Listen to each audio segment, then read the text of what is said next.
The Toronto Police Service is currently embroiled in a shocking corruption scandal.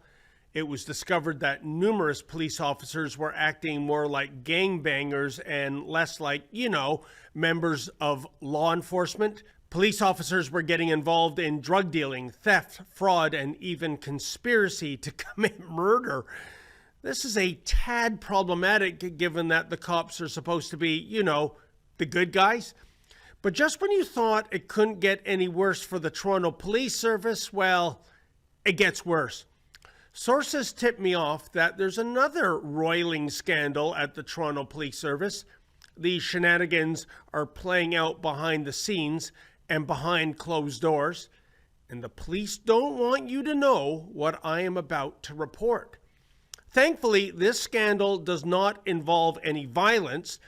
That's the good news. The bad news is that the victim group this time around is the ever-beleaguered taxpayer. That's because what I'm about to present to you is a story of how the police are grossly and irresponsibly spending your hard-earned money. Here's the skinny. I was tipped off by a police insider that numerous Toronto police officers, as well as civilian employees, are frequently going on travel junkets the world over, from Las Vegas, Nevada, and Bogota, Colombia, all the way across the globe to Australia. And they're doing it on the taxpayer dime. But why? Well, as they say in Sin City, what happens in Vegas stays in Vegas.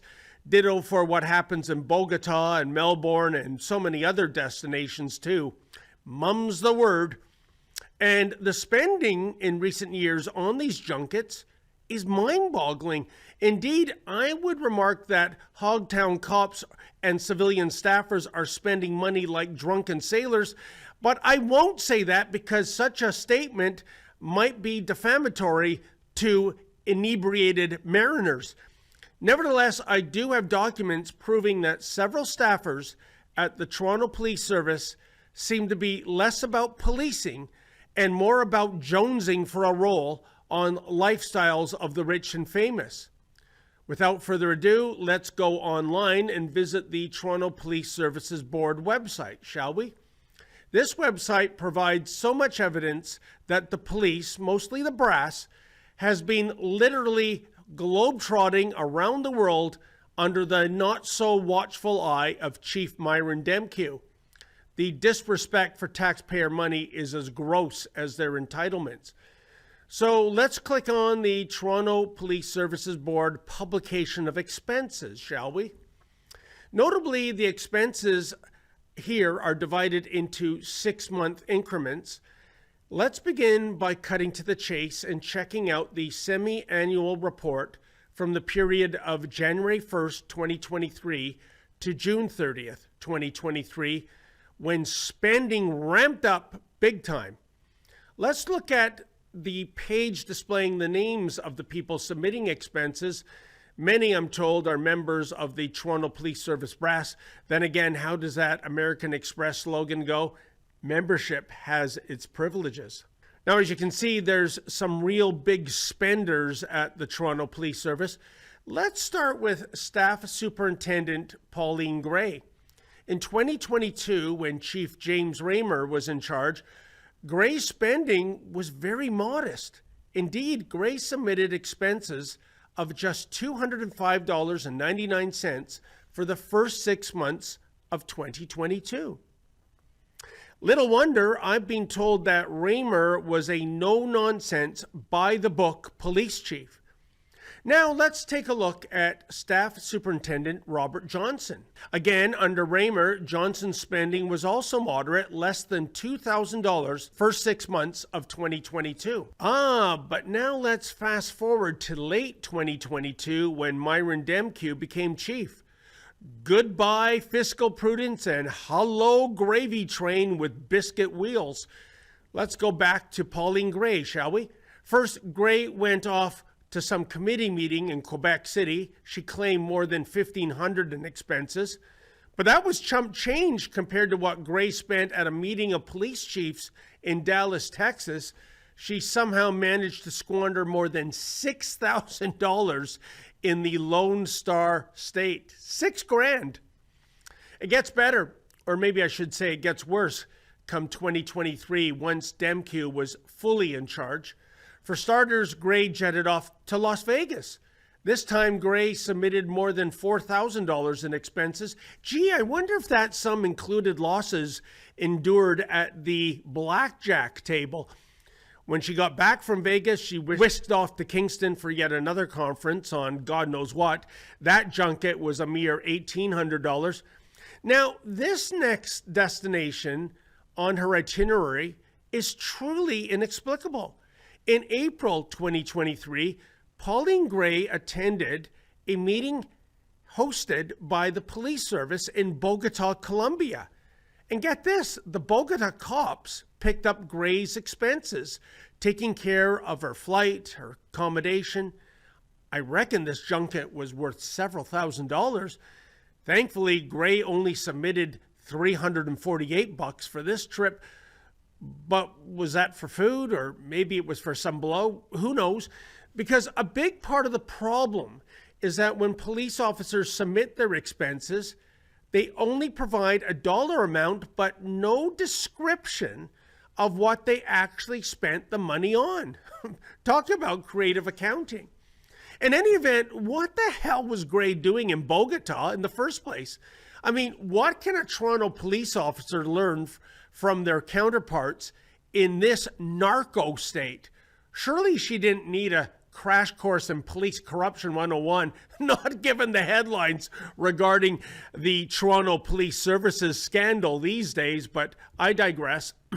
Oh, I'm not quite done with Miss Gray. She also had a meeting in Toronto. That's where she works. And yet somehow she still managed to submit expenses of $684.41.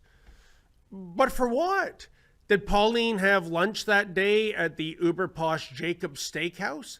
Again, I'm forced to guess here because the expenses are never ever explained. Yet don't we, the public, aka the taxpayer, have a right to know? We are footing the bill, after all. Pauline also attended a meeting at Toronto Police College in West End, Toronto. I reckon that's about a 25-minute drive from police headquarters downtown where she works. But the gravy train never sleeps because this time she submitted expenses for $539. Gee, maybe another lunch at Jacob's, or did she take a helicopter ride to Toronto Police College? But again, no nitty-gritty details are provided. Oh, and Pauline's not quite done yet. She attended a conference in Canada, Ontario, this time claiming almost $2,000 in expenses. Then she jetted off to Edmonton for yet another conference. She racked up expenses of more than $2,000 there. What do you want to bet Pauline Gray likes to fly business class? All in, Pauline spent more than $12,000 in calendar year 2023. On what, you ask? Hey, stop asking impolite questions already. Besides, these cats are packing heaters after all. But Pauline Gray is a spendthrift compared to Staff Superintendent Robert Johnson. Bobby really loves living high off the hog. Let's begin with a meeting in New York City. Johnson submitted an expense claim for a lofty $3,255. A meeting to Quebec City resulted in a claim for $1,579. Then there was a junket to Las Vegas. That cost the taxpayers $6,000. Then it was off to Winnipeg for yet another meeting. The expense for that one was $1,285. And crikey, then he went off on a trip to Brisbane, Australia. That cost the taxpayer almost $5,000. Bottom line, for 2023, Johnson claimed almost $21,000 in expenses. And get this, for the first 6 months of 2025, which are the most recent expense reports available, Bobby spent almost $24,000 in 6 months. Big spender! And wow, what a globetrotter he is. Johnson visited such destinations as Virginia Beach, Virginia, and Grapevine, Texas, before jetting off to Dublin, Ireland, and Stockholm, Sweden. That trip to Ireland, by the way, was for a conference described as Leadership in Counterterrorism Alumni Association. I have no idea what that means either. Anyway, Johnson squandered almost $8,000 on that particular trip. But wait, there's more, such as acting staff superintendent Lisa Crooker. On January 29th, 2023, she flew all the way to Melbourne, Australia, and she stayed down under for some 6 days, spending more than $7,000. And what vitally important police work was Officer Crooker involved with in Melbourne? Well, would you believe she was attending something called the LGBTQIA World Conference for Criminal Justice? I'm not making this up. She went all the way to Australia to basically attend a mini Pride Fest. And seriously, why did she feel the need to go to Melbourne in the first place? For those who aren't familiar with Toronto, police headquarters is about a 10-minute walk from Church and Wellesley Streets. That's ground zero for the city's gay village. If Crooker wanted to immerse herself in LGBTQIA culture, wouldn't it have been better to visit this neighborhood and hobnob with the LGBTers there? At least that would have been more fiscally responsible, wouldn't you say? Oh, but wait a minute, what am I saying? I mean, where would you rather be in the month of January? Frigid Toronto or balmy Melbourne?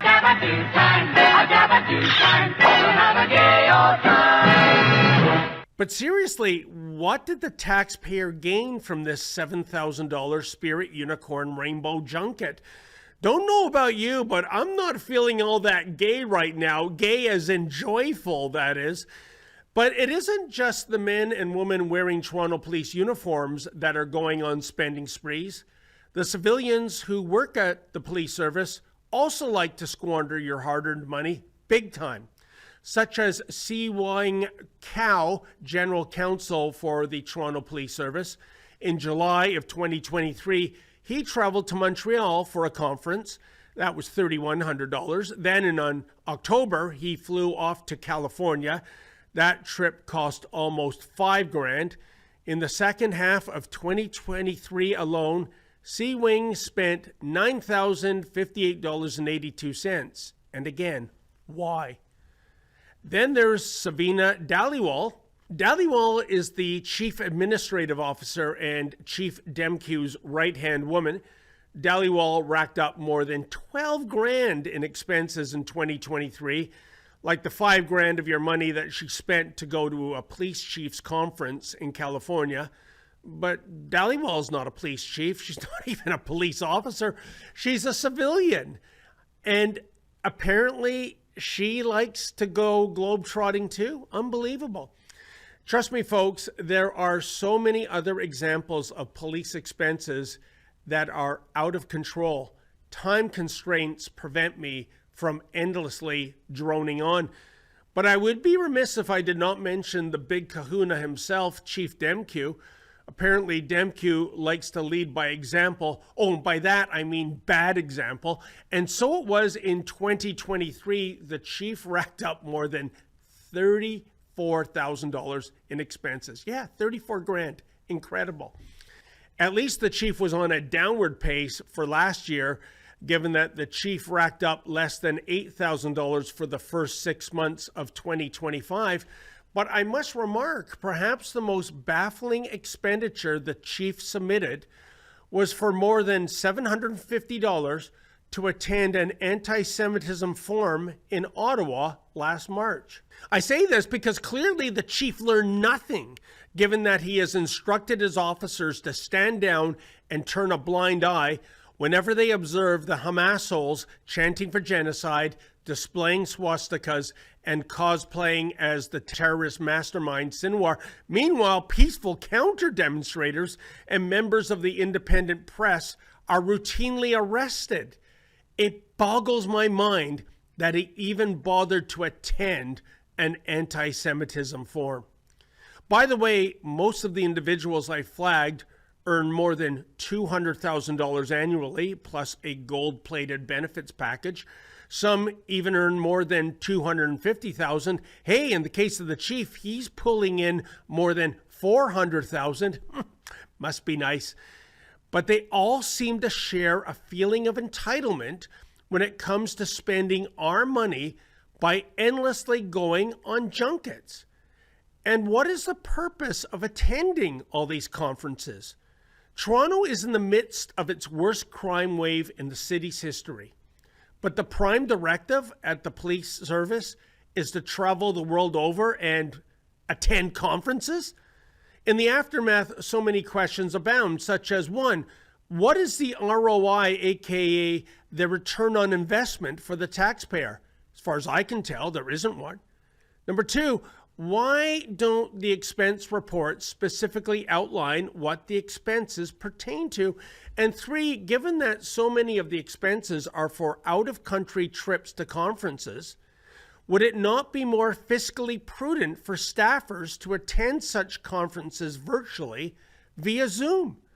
Last I checked, we were living in the 21st century. Of course, I did reach out to the Toronto Police Service's Media Relations Department regarding these important queries, but the flacks at the Toronto Police refused to communicate with me. In fact, they even prohibit me from attending their press conferences. Can you imagine? Only state-funded and state-approved journalists are accommodated, whereas independent reporters are persona non grata. Now, golly, why would that be? Well, oddly enough, this egregious trend started about 3 years ago. As I have previously reported, that's when Natalie Clancy was hired as the head of corporate communications for the Toronto Police Service. Who dat, you ask? Well, Clancy used to be a CBC reporter. Here's a photo of Clancy with her sugar daddy. So is it any wonder why the police seldom interact with us, given that this former mainstream media trained SEAL now heads up the communications department? Incredible. And that's the thing, isn't it? As a former CBCer, Clancy is used to sucking from the taxpayer teat. 'Twas ever thus. And now apparently so many staffers at the Toronto Police Service are gaming the system too, going on junkets to sunny destinations from Vegas to Australia to attend useless conferences. Oh, and this just in, earlier this month, the City of Toronto approved its 2026 budget. And knocked me down with a feather. The Toronto Police Service asked for and received an additional $94 million in funding. That brings the total funding for the Toronto Police Service to $1.43 billion. And little wonder, I suppose, those overseas junkets aren't cheap, you know. And you know something else? The late, great former mayor of Toronto, Rob Ford, he was always of the opinion that the city didn't have a revenue problem, but it had a spending problem. And when he first ran for mayor, Ford's brilliant election slogan was respect for taxpayers. It resonated with the people of Toronto, and Rob Ford won by a landslide. I miss Rob Ford dearly, and I wonder, under his stewardship, would he have signed off on a $94 million budget increase for the Toronto Police Service? Would he have turned a blind eye to outrageous spending sprees at police headquarters? Would he have questioned how much of this $94 million is going toward things like police cruisers and computers and forensic equipment, as opposed to, you know, sending police officers to LGBTIAQ conferences halfway around the world? As it stands, I've been told by insiders that morale at the Toronto Police Service is at an all-time low. Meanwhile, I would argue that public distrust of the police is at an all-time high. If the police want to win back that trust, it means upholding the law as opposed to breaking it. And it means not squandering taxpayer dollars.